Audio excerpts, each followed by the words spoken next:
Scientologist for 35 years, Jeff Hawkins has added his voice to that of several other high-ranking ex-Scientologists who claim their leader, David Miscavige, is an emotionally and physically aggressive brute. A series of claims Tommy Davis dismisses as complete fabrications.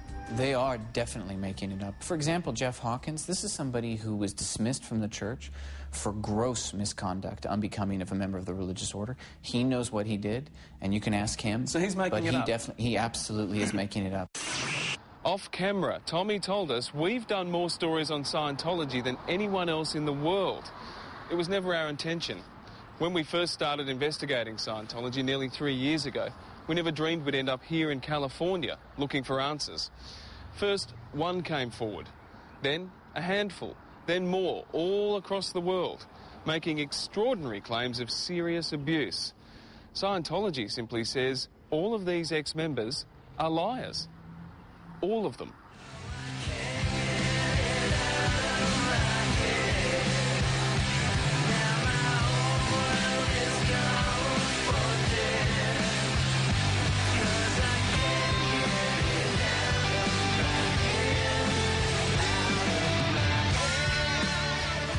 After the press conference, Scientology swung into action.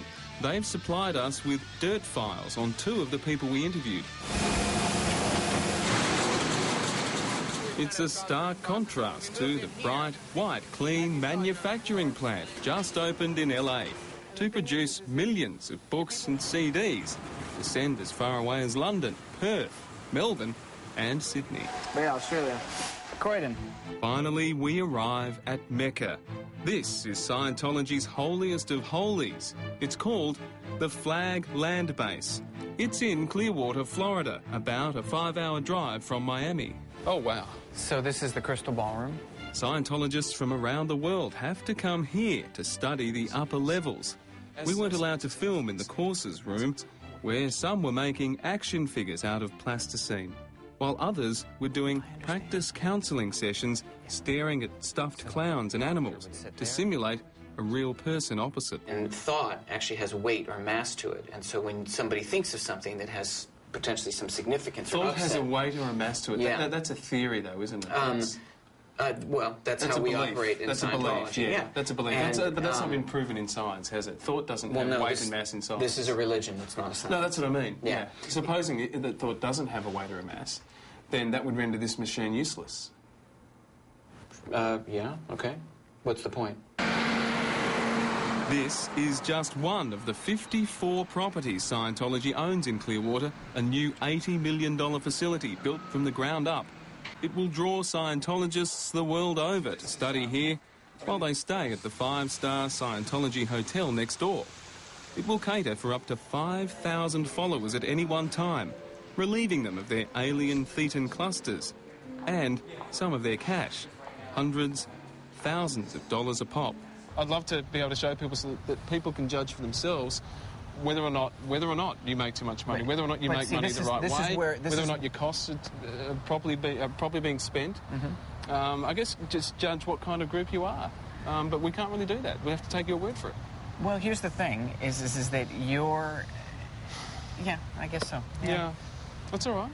That's all right. Clearly you don't think it's all right, and you have your view on it. What I think doesn't matter, Tommy. But the point is, what I think does not matter. Yeah. I'd love to see the books. But in terms of how you conduct yourself, it's obvious that you have opinions on it, and that's okay. And I accept my opinions have nothing to do with my reporting on Scientology. But the thing is that when you ask questions like that, you're engaged in an advocacy for people who are attacking the church, because factually, people who are actually giving the money and the Scientologists who are in the church and who are donating to the church, they're very happy about it. If people don't want to donate, I know. they Nancy can leave. Cartwright loves donating money. They can leave.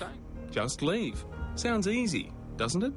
Some who've done it tell horror stories of being cut off from family and friends left behind, followed, threatened. Mark Headley made a break for it in 2005. They chased me down the highway as I was heading into the local town, and they insisted that I come back. They're yelling at me out the window, "You got to come back. You can't leave. Think about what you're doing." And I just refused. Continued to drive on, and they actually ran me off the road on my motorcycle. Mark left behind his wife Claire, but a few weeks later she too escaped and they remained together, trying to educate those whom they say are still trapped in a web of senseless lies. The end goal is to be, I suppose I would put it saying, like I was saying, happiness, you know, and my true selfness. Wouldn't that be cool if we were all just really functioning and there weren't any wars and we were treating each other with respect and love and we were ethical? And I mean, isn't that a world we'd all want to live in? Tommy had a camera crew filming me as I filmed him. Will they now use it to attack me? Tommy said he couldn't think how or why he would. Despite the time I've spent with Tommy, I'm left with lingering questions. The most important one is one that you, watching this, will have to answer for yourself. Who and what do you believe? In Scientology, we believe that anybody's abilities are potentially godlike. That's Brian Seymour with that exclusive look inside Scientology, and tomorrow it gets nasty. You're an advocate for the senator. Tommy goes after Senator Nick Xenophon, calling him a liar and labelling his behaviour appalling, and the senator hits back. Senator Xenophon used parliamentary privilege to essentially call for a witch hunt and abuse that parliamentary privilege to make unsubstantiated and unsupported accusations. This is about the victims. This is about people who've been treated terribly. This is about protecting people from harm. We'll have that and more on the church's plans for Australia tomorrow.